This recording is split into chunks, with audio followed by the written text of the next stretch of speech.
The Carpathian Mountains have held secrets for centuries. Ancient forests cloak the slopes, jagged peaks pierce the sky.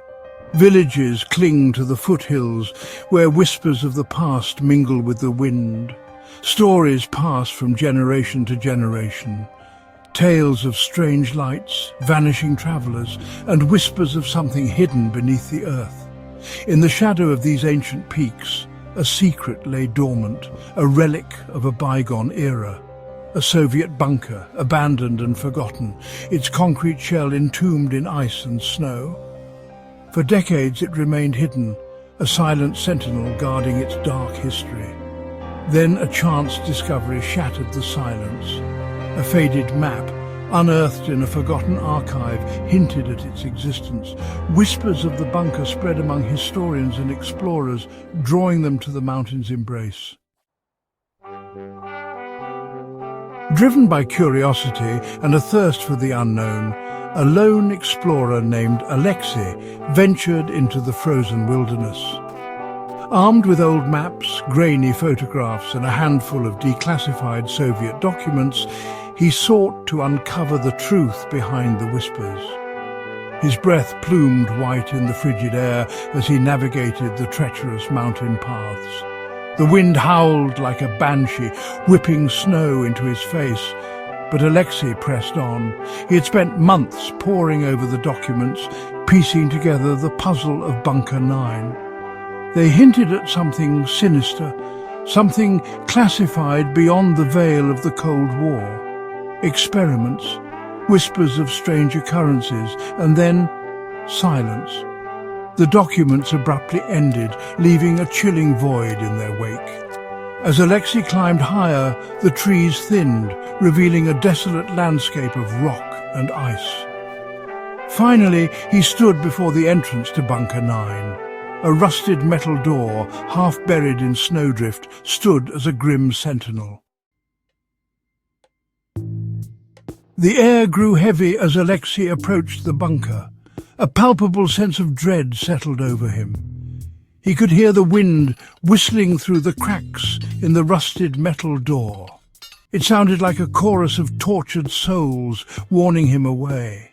Steeling his nerves, Alexei heaved open the heavy door. It groaned in protest, as if disturbed after decades of slumber. The stench hit him first. Stale air, damp concrete, and something else. Something metallic and cloying, like old blood. He stepped inside, his boots crunching on the ice-covered floor. The air inside was frigid and still, thick with the weight of forgotten secrets. A single flickering light bulb cast long, distorted shadows that danced across the walls. The bunker was a labyrinth of narrow corridors and cramped rooms. The walls were bare concrete, stained with water damage and mould. Cyrillic writing, faded and peeling, marked the walls, remnants of a time when the bunker pulsed with activity. Now it was a tomb, a cold, silent reminder of a dark past. Alexei ventured deeper into the bunker, his footsteps echoing in the silence. He could hear the drip, drip, drip of water somewhere in the darkness.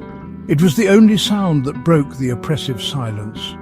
He passed rooms filled with rusted equipment and decaying furniture.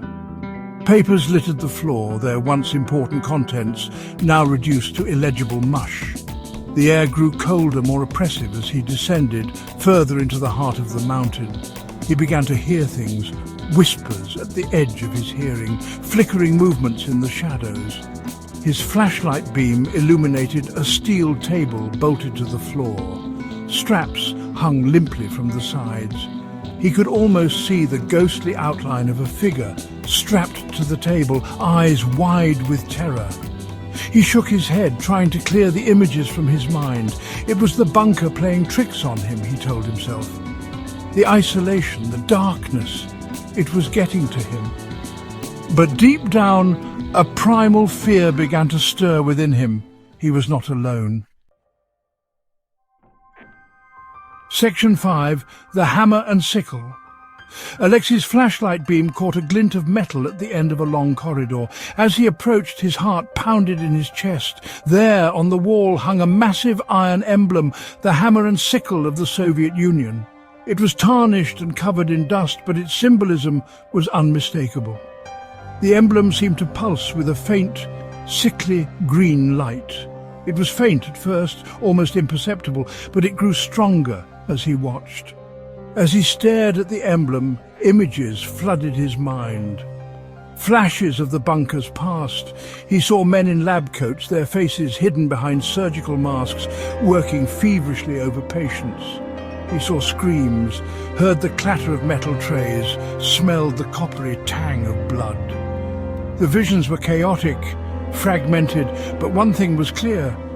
This place held a dark and terrible history. Section 6. Beyond the concrete tomb. Alexei stumbled back from the wall, his heart racing. He had to get out. He turned to leave, but found himself facing a wall of static. It crackled and hissed, growing in intensity. Then a voice, distorted and garbled, broke through the static. It spoke in Russian, too quickly for Alexei to understand, but the tone was unmistakable, pure, unadulterated terror. The static intensified, morphing into a high-pitched whine that seemed to pierce his very skull. He screamed, clutching his head in his hands. Then, as quickly as it began, it was over. The bunker was silent once more, but the silence was different now. It was heavy, oppressive, filled with the echoes of unseen horrors. Alexei fled the bunker, his mind reeling. He didn't stop running until he was far from the mountain, back in the relative safety of the village. But even there, he couldn't shake the feeling that he was being watched, that the bunker and whatever it held had followed him home. Section 7. The Price of Truth. Days turned into sleepless nights. Alexei tried to forget the horrors he had witnessed in the bunker, but they haunted his dreams. The whispers, the shadows, the feeling of being watched, it was all too real. He threw himself into his research, desperate to understand what he had seen. He scoured old archives, interviewed former Soviet officials, but the more he learned, the deeper the mystery became. He discovered that Bunker 9 had been a top-secret research facility, dedicated to exploring the fringes of human endurance and psychic phenomena. The experiments conducted there were cruel and inhumane. Subjects were pushed to their physical and mental limits, subjected to torturous experiments that left them broken and scarred. Many didn't survive, but the research had yielded results. The scientists at Bunker 9 had tapped into something powerful, something dark and dangerous. Section 8. The Revelation. Then one night, Alexei stumbled upon a journal hidden deep within a forgotten archive. It belonged to one of the lead scientists at Bunker 9, a man named Dr. Ivan Petrov. The journal was filled with Petrov's rambling, often incoherent notes about his work. As Alexei read, his blood ran cold. Petrov wrote of how they had accidentally opened a doorway, a portal to another dimension. A dimension of pure energy and consciousness. They had tried to harness this energy, to control it, but it had proven too powerful. It had begun to leak into our world, Petrov wrote, infecting the minds of those who came into contact with it, driving them mad. The journal ended abruptly, leaving Alexei with more questions than answers. He realized with chilling certainty that the haunting, the whispers, the feeling of being watched, it wasn't just in his head. It was real, and it was spreading. Section 9. The Warning. The bunker still stands, a silent sentinel in the Carpathian Mountains, a testament to the hubris of man and the horrors that can be unleashed when we delve too deeply into the unknown. The noise continues to emanate from its depths, a low, rhythmic hum that seems to vibrate in the very bones of the mountain itself. Some say it's the machinery still functioning after all these years, Others say it's the tortured souls of those who perished within its walls. But those who have been there, those who have heard the whispers and felt the icy touch of the beyond, know the truth. The noise is a warning, a reminder that some doors are meant to remain closed, and some secrets are best left buried.